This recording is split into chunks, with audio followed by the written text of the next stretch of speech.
Technospark 20 NFC. Buat sekarang ini yang bisa dibilang akhir tahun 2024, udah lumayan worth it gara-gara harganya yang udah turun. Cocok lah buat yang mau cari HP harga sejutaan kecil. Buat harga pasarannya sekarang di 1,2 sampai 1,3 jutaan. Ya mentok-mentok paling mahal di 1,4. Yang penting pinter-pinter nyarinya aja. Ya meski begitu ada juga HP keluaran baru di harga yang mirip-mirip, lebih mahal dikit, kayak Redmi 14C, Samsung A06, atau yang lebih baru sekalian, Technospark Go 1. Malah lebih murah kalau yang itu. Cuma emang nggak ada yang mutlak menang ya, ada plus minusnya masing-masing. Yang satunya di harga segitu cuma dapat kapasitas 4/64, yang mana itu kecil banget dah buat keluaran tahun sekarang. Yang satunya varian Android Go Edition, yang satunya ada yang bilang nggak suka desainnya lah, macem-macem pokoknya.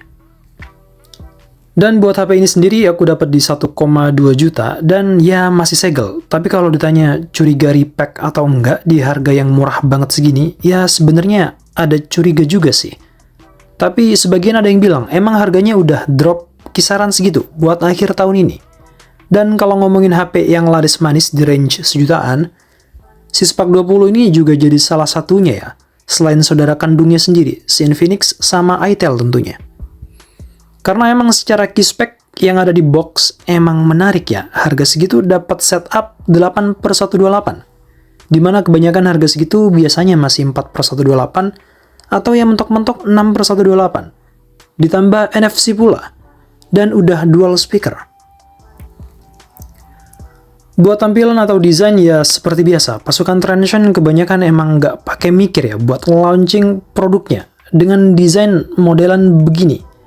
Banyak yang bilang ogah sama desainnya yang kebelet iPhone. Tapi kenyataannya emang laris manis nih HP. Itu aja sih minusnya. Letak minusnya mungkin cuma ada di desain yang bikin agak geli.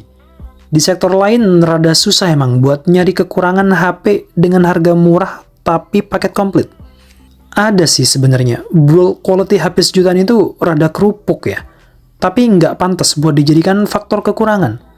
Kan ya itu emang konsekuensi HP murah. Buat layarnya, secara spek di atas kertas luas 6,6 inch, panel IPS LCD, resolusi masih HD 720.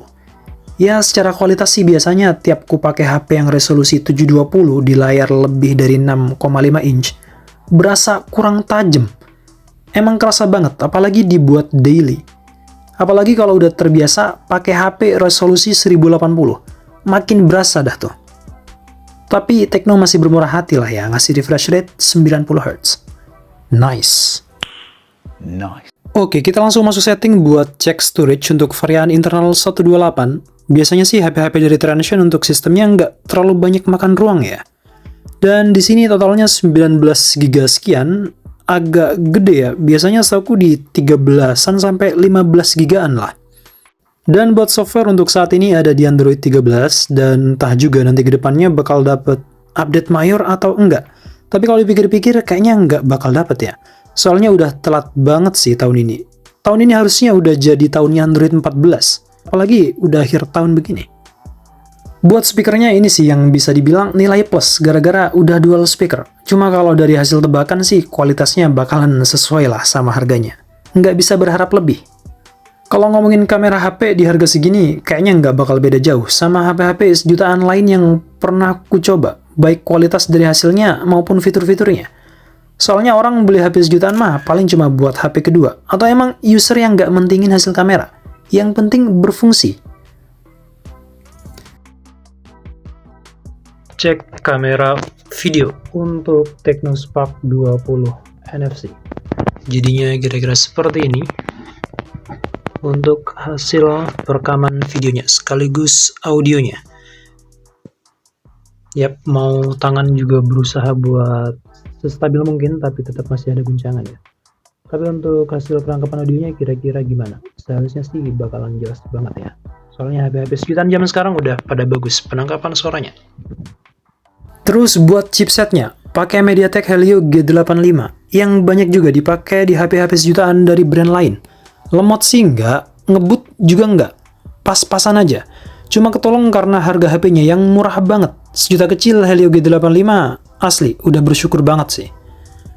daripada dikasih chipset Legend Unisoc SC9876543221 yang pakai 28 nanometer itu, yang sampai sekarang masih ada loh yang pakai. Ya jauh mending ini kan. Yang penting nggak gampang demam. G85 mah kalau cuma buat dipakai sosmed, multitasking ringan-ringan dijamin aman sih. Bolehlah game tipis-tipis. Aku yakin juga masih bisa. Soalnya secara experience aku udah banyak banget sama nih chipset. Chip sejuta umat. Buat kalian para user Tecno Spark 20, bolehlah kalian share pengalaman cerita kalian di kolom komentar. Gimana experience kalian sama HP yang umurnya udah hampir setahun ini? Oke, thank you.